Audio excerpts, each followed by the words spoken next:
Let's talk revolving lines of credit and you maxing out that credit card and when it's gonna just kick you in the butt if you don't pay attention to what's going on. The last episode we talked about knowing when your statement cutoff dates were and knowing when you needed to pay that card off. But we do know that life happens. So if life happens and you don't get it paid off, you're gonna see your credit scores change. It's just ultimately what's gonna happen if you do not take care of those revolving lines of credit, you're gonna see those change. I want to just tell you, I'm Deborah the Mortgage Queen. I am totally obsessed with credit because I see people damage their credit to the point that they can't get into a home, or they've damaged the credit to the point that they can't get in the best interest rate. And that's really just hard on my soul. So let's walk through what it looks like. If you have a lot of money that you owe on revolving lines of credit and you're paying it off monthly and you miss it, the next month when you pay it off, it's going to recover. That's just what happens. So say you owe $1,000 on your credit card, you forgot to pay it off on the 15th day of the month because that's when your statement cutoff date was, and on the 17th you get notice that your score that you babysit dropped 30 points. That's fact. That's probably what happened. Your credit scores probably did drop 30 points just by having that revolving line of credit show up. Not something to lose sleep over. You will drive yourself crazy watching the fluctuation of your credit scores. What I'm telling you though is don't let it happen again. So the 15th day of the month, you owe $1,000. You had the money in your bank account to be able to pay it off. Great. Get it paid off. There's nothing wrong with that. Just get it paid off.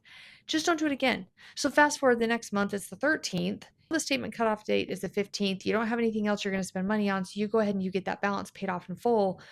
The 15th statement cutoff goes on. You see it actually update those scores. Your scores will probably jump back up those 30 points. There is that big of a spread between paying off lines of credit that are revolving and keeping them maxed out and paying them off.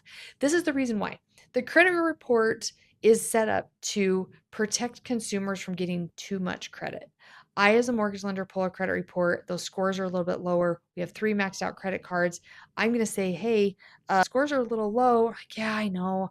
I'm sorry. I thought my wife paid them off. Oh, I thought my husband paid them off, or just an oversight. I have the money in my bank account. We didn't want to pay him off because we didn't want to cause any issues with our mortgage loan, so we didn't pay him off. That's okay. If there's a chance that paying off those lines of credit are going to jump those scores up, I'm going to tell you, pay those credit cards off right now. Knowing that you have the money in your bank account and you have the ability to pay them off gives me a little bit of relief as of like, okay, we don't have 3 maxed out credit cards and trying to buy a house and a nice car. It's really nice when I'm like, oh, thank you for not doing anything different on your credit report before you applied for a home loan, but now let's fix these credit scores. If you have $1,000 balance on a card that you can borrow $1,000 on, you're going to see that hurt your scores. If you have $1,000 that you can borrow, and for whatever reason the balance goes to 1,025, so you're over your credit limit, you're going to see those scores extremely low. You're just going to see them hit that low point. The nice thing about the longer you have credit depth, the longer you have credit open, some of those fluctuating balances don't hurt you as bad. So it's a game. Stay in it. Just keep doing good credit monitoring. Make sure you pay your payments on time. Make sure you're paying your balances off. That's going to help those scores and that credit depth big time. And that's what we want to have happen. If you have a $100 credit limit, you owe $100. If you have a $1,000 credit limit, you owe $1,000. You owe $5,000 on a $5,000 credit limit. It does not matter what the dollar amount is. It's all the percentage.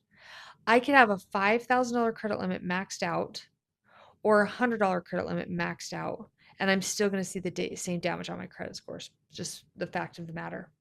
The problem with maxing out your credit cards like that is what kind of habits are you creating? If you're living in the world that the money from your credit card charge is already paid off because the money's out of your bank account and it was just an oversight, that's why your maxed out credit cards hit your credit report, that's one thing. But if it's a matter of like, oh, it only dropped him 20 points, I'll just keep making this minimum payment, get yourself in trouble with credit card debt. It gets ugly real fast. So let's not do that. Let's set you up for success when it comes to those lines of credit actually helping your scores. Credit cards are such a good thing if you know how to use them the right way.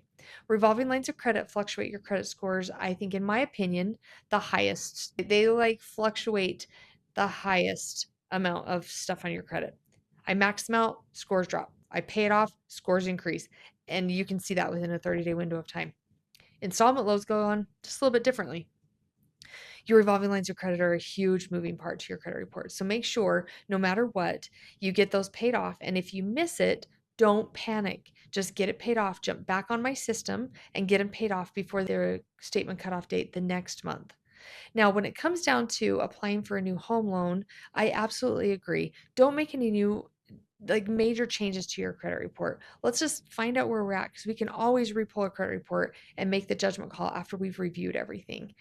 When the lines of credit are pulled and they see that the maxed out lines of credit exist, they're putting a little bit of a fail safe saying, whoa, hold on just a second. We're dropping these scores a little bit because somebody who's doing this next loan for them better pay attention. What's going on with these credit scores? So it's a little bit of a fail safe for us to have those credit scores drop if those revolving lines of credit start looking like they're getting maxed out.